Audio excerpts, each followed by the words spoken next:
Hello everyone, welcome back to my channel. कैसे हो आप सब और पढ़ाई कैसी चल रही है? I just woke up right now and बिना टाइम वेस्ट किए I just quickly brushed my teeth and did my entire morning routine. उसके बाद मैं बैठ गई अपने स्टडी टेबल पे for my first study slot. और दिल्ली में इतना ज़्यादा ठंड बढ़ चुका है ना कि मैं इतनी ज़्यादा आलसी हो चुकी हूँ, मुझसे कोई भी फिजिकल एक्टिविटी नहीं किया जाता है।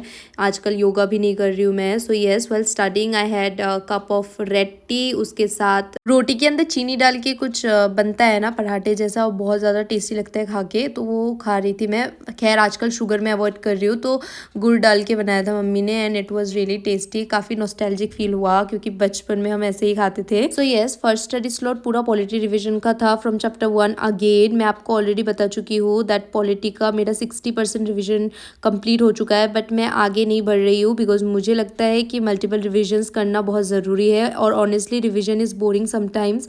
मुझे न्यू चीज़ें पढ़ना ज़्यादा पसंद है, बट इस बार I am not compromising because revision is non negotiable. और ये स्टडी स्लॉट कंप्लीट करने के बाद I took a little break और नियर बाई ग्रोसरी स्टोर जाने का प्लान बनाया because I was craving Maggi. लेकिन और वैसे भी मुझे बहुत दिन हो चुके थे मैगी खाए हुए, सो आई थॉट कि आज मुझे मैगी खाना चाहिए। सो यस, मैं चली गई थोड़ा सा बाहर, लेकिन जैसे ही मैंने एंटर किया दुकान में तो मेरी नज़रें पड़ गई थी कोरियन रैमन पर एंड आई वाज लाइक चलो कुछ नया ट्राई करते हैं। वैसे भी मैं बहुत ही कम न्यू चीज़ें एक्सपेरिमेंट करती हूँ, तो इसीलिए आई थॉट आज कुछ नया ट्राई करना चाहिए। वैसे भी इसका इतना हाइप बना हुआ था। I picked up 2 different types of spicy Ramon.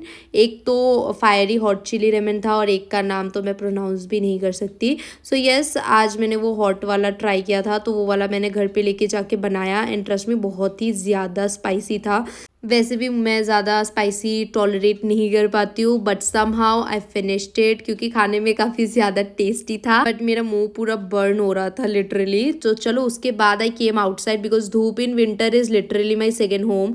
Sunshine में बैठकर पढ़ना is my favourite therapy. So this was my second revision session जिसमें मुझे हिस्ट्री कवर करना था आज। तो yes, history revision from the beginning, जिसमें मैं IVC से लेकर मुगल पीरियड तक रिवाइज करी थी क्योंकि मेरा मुगल पीरियड तक डन हो चुका था। यहाँ मैं लिटरली रट्टा मार रही थी। Vedic era, the creation of Rig Veda, the period of Samved, Yajurved, and 900 to 500 post-Vedic period, the period following the Vedas, Atharva Veda and Brahmana Aranyaka Samhita, 563 to 483 Gautam Buddha birth place Lumbini Nepal education बोध गया first sermon. रट्टा मारना इसीलिए ज़रूरी हो जाता है क्योंकि मैंने देखा है जितना भी हम समझ के पढ़ते हैं, लेकिन अगर हम प्रॉपर रिवीजन नहीं करते और उन सब चीज़ों को दिमाग में सेट करके नहीं रखते तो हम भूल ही जाते हैं। तो ये बहुत इंपॉर्टेंट चीज़ है। मैं पहले सोचती थी कि रट्टा मार के कोई फ़ायदा नहीं होता है, बट ऐसा नहीं है। जो हिस्ट्री है, इवेंट से इंपॉर्टेंट एंड टाइमलाइंस है, उनको सच में जितना आप रिवाइज करोगे उतना आपके मेमोरी में फिट होगा।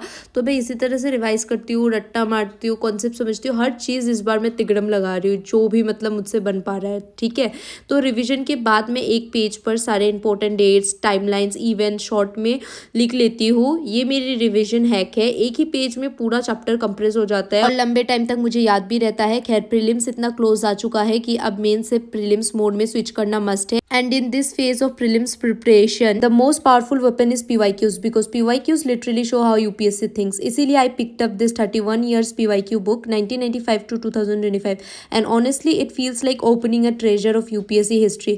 ये बुक GS को टॉपिक वाइज डिवाइड करके देती है, so you do not just solve questions, you understand कौन से टॉपिक से कितना पैटर्न बना है। Inside it you get 3400 plus MCQs, 120 plus topics covered and a full subject wise trend analysis, जिससे पता लगता है कि किस टॉपिक का वेट कब ऊपर या नीचे गया। Every question comes with detailed explanations and then there is an extra ad section जो इंपॉर्टेंट टॉपिक्स को और क्लैरिटी से समझाता है। और सबसे हेल्पफुल लगा मुझे सुपर हिंट्स, जिसमें लॉजिक प्लस एप्टीट्यूड मिक्स करके UPSC टाइप थिंकिंग समझाई गई है।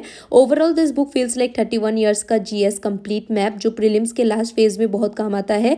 So if you want to check it out, link description में है and for an extra discount use coupon code UPSC 200। यहाँ पे मैं थोड़ा सा आपको ग्लिम्स दिखा रही हूँ कि किस तरह से मैं रिविजन करती हूँ। एकदम शॉर्ट फॉर्म में मैं लिखती हूँ टाइमलाइंस और इवेंट्स को, ताकि मतलब बस मुझे पता रहे कि मैंने क्या लिखा है। और इसी तरह से अब मैं ये पूरा पेज भरने वाली हूँ और बहुत ज़्यादा कंप्रेस्ड करके लिखूंगी। और इसका जो फाइनल लुक है मैं पूरा लिखने के बाद आपको दिखाऊंगी। तो जिस तरह से धूप का डायरेक्शन चेंज हो रहा था उसी तरह से मेरा पोजीशन भी चेंज मैं लिटरली छत के 360 डिग्री पूरा राउंड लगा रही थी क्योंकि धूप भी उसी तरह से चेंज। आजकल मैं स्टडी व्लॉग्स बहुत कम बना पा रही हूँ क्योंकि जो मेरा सेमेस्टर एग्जाम है दिसंबर का, उसका टेंटेटिव लिस्ट आ चुका है, इसीलिए।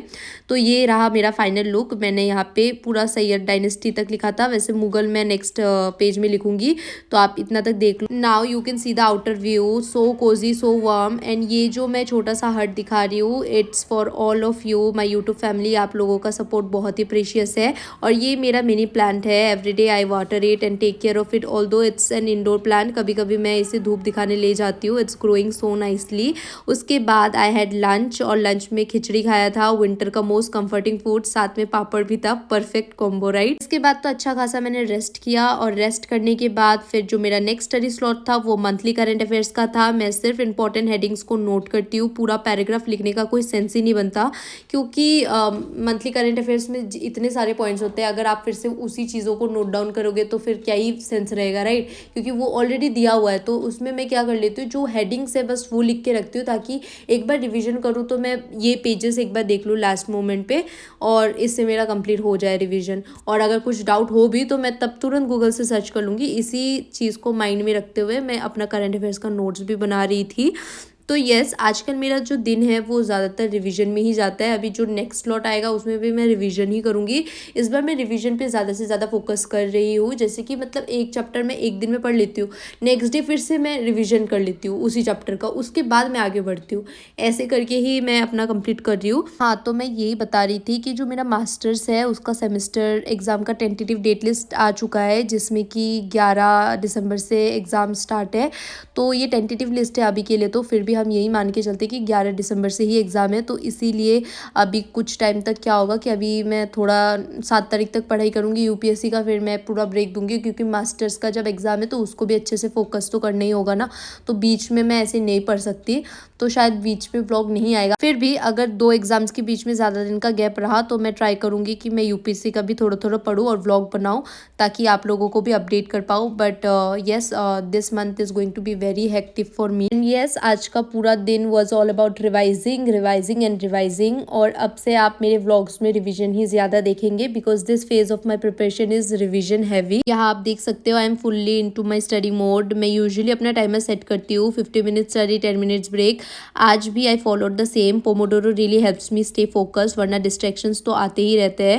व्हाइल रिवाइजिंग मैं सिर्फ इंपॉर्टेंट लाइन्स हाईलाइट करती हूँ। During my initial days of preparation, अभी भी मुझे याद है मैं जो पढ़ती थी बुक, तो पूरा बुक रेनबो बना देती थी हाईलाइट कर करके। और मुझे पता है ये जो भी इनिशियल एक्सपीरियंस होते हैं वो लोग करते ही होंगे, कि सब कुछ इंपॉर्टेंट लगता है उस टाइम पे, लेकिन ट्रस्ट द प्रोसेस। धीरे धीरे आप भी डिफ्रेंशिएट करना सीख जाओगे। और हाँ, आप लोग भी कमेंट सेक्शन में मुझे बताना किस तरह से आप लोग रिवीजन कर रहे हो। एंड यस, आज का दिन यही खत्म होता है। It wasn't a perfect day, but it was a consistent day. और यूपीएससी में परफेक्शन से ज्यादा कंसिस्टेंसी मैटर करती है। बस एक चीज याद रखो, every small step counts, every slow progress is still progress. आप जितना भी थोड़ा पढ़ते हो वो आपको एक स्टेप और आगे ले जाता है। So keep going.